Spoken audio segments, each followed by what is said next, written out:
నమస్తే, welcome to Aadya media. నేను మీ స్వర్ణ. ప్రస్తుతం మనతో పాటు ఉన్నారు సినీ క్రిటిక్ విజ్ఞాన్ గారు. హలో విజ్ఞాన్ గారు. విజ్ఞాన్ గారు, దేవరా కోసం భారీ సెట్ వేస్తున్నారంటూ వార్తలు వస్తున్నాయి.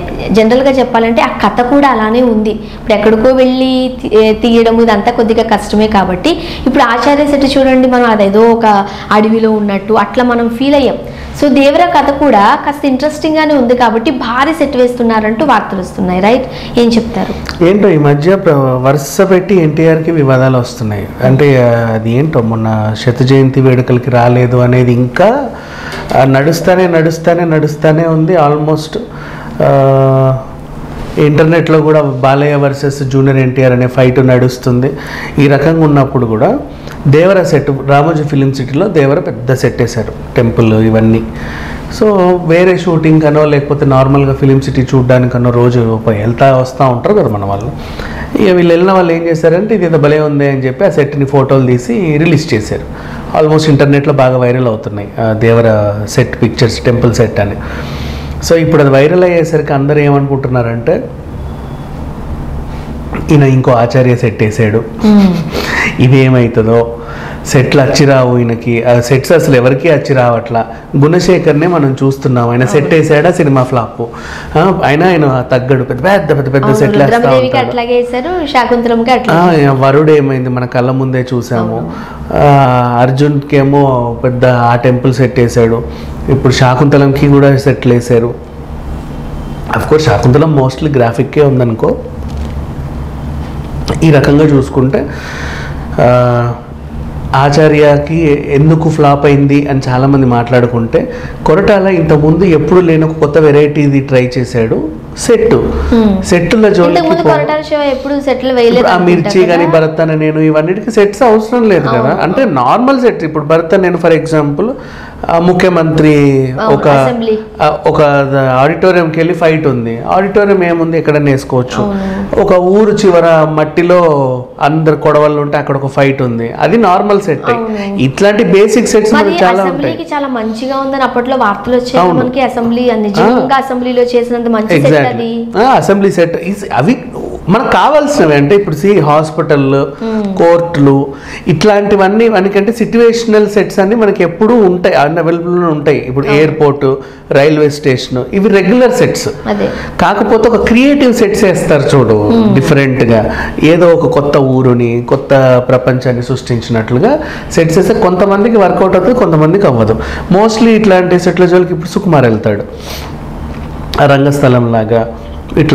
రంగస్థలం లాగా అండ్ మొన్న పుష్పలాగా డిఫరెంట్ సెట్స్ ఆయన వేసుకుంటాడు. అఫ్కోర్స్ ఆ జోనర్లో ఓకే, వాళ్ళకి బాగా సెట్ అయిపోతే ఉంటాయి.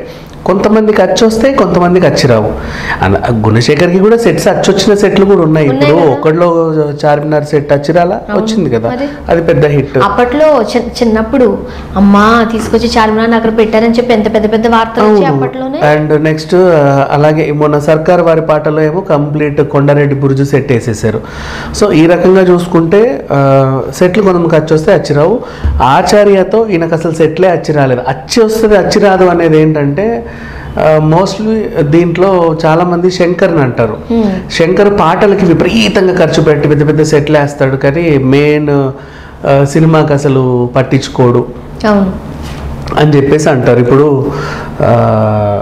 మువ్వలే నవ్వుల్ పాటకి ఆ సెట్ ఉంది చూసావా, అది 18 కోట్ల సెట్. అది అసలు అంత అవసరం కూడా లేదు. మొన్న కథానాయకుల్లో కూడా వీళ్ళు రాజుల వేషం వేసుకొని ఒక పాట ఉంటుంది, దానికి కూడా భారీ సెట్. సినిమాలో భాగంగానే వచ్చినప్పటికీ దానికి భారీ సెట్.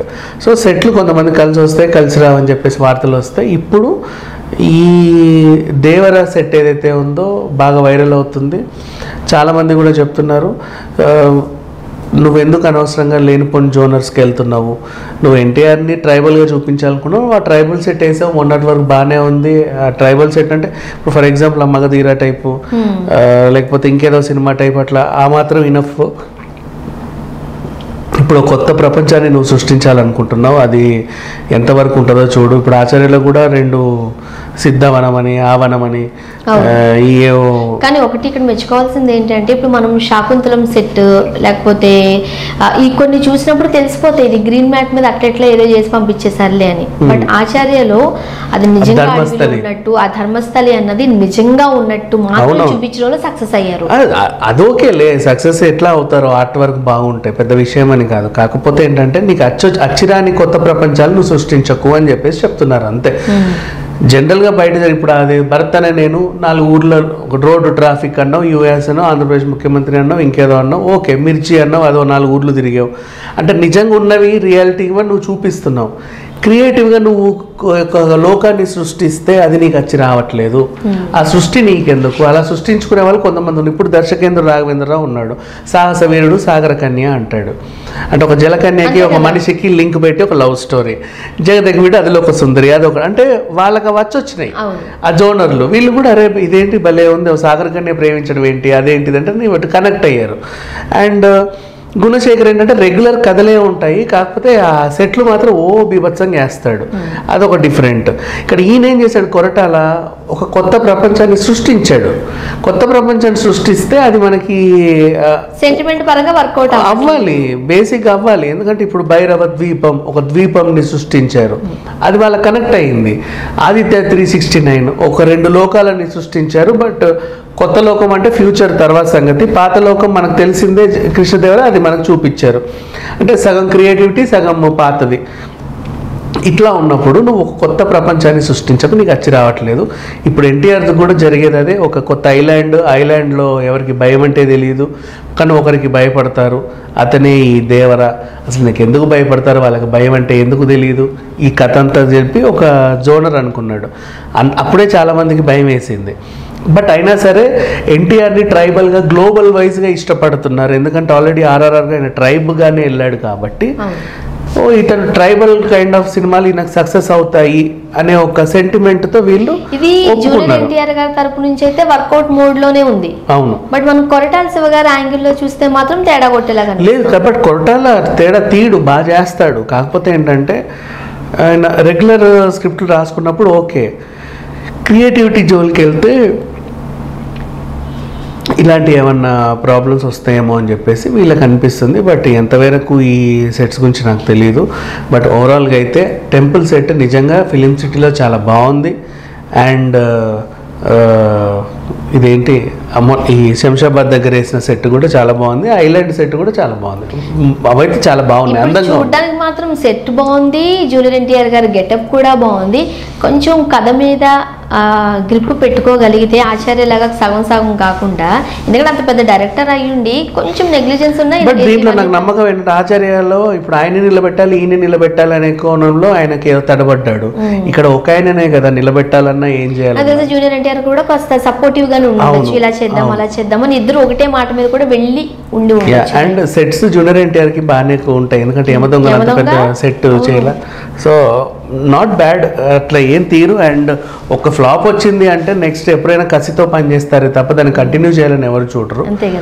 సో ఆ రకంగా చూస్తే నాకు తెలిసి ఈ సినిమా మీద అయితే అంచనాలు ఏమైతే తగ్గల. ఈ సెట్ల గురించి వాగే వాళ్ళని మనం పట్టించుకోవాల్సిన అవసరం లేదు. ఎందుకంటే కోడిగుడ్డు మీద ఈకలు పీకే వాళ్ళు ఉంటారు చాలామంది, నెగిటివిటీ పబ్లిసిటీ చేయడానికి రీసెంట్ డేస్ నుంచి చూస్తూనే ఉన్నాం. సో వాళ్ళ గురించి ఎక్కువ మాట్లాడాల్సిన అవసరం కూడా లేదు. Thank you so much. Thank you.